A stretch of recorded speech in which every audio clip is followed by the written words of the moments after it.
How to edit your profile in WordPress. This tutorial assumes you've already logged into WordPress and will show you how to edit your profile. Click Users in the left margin. Then click your profile.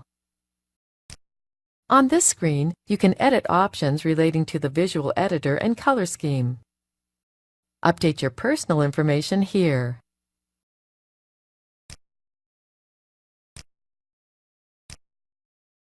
You can also enter some biographical information.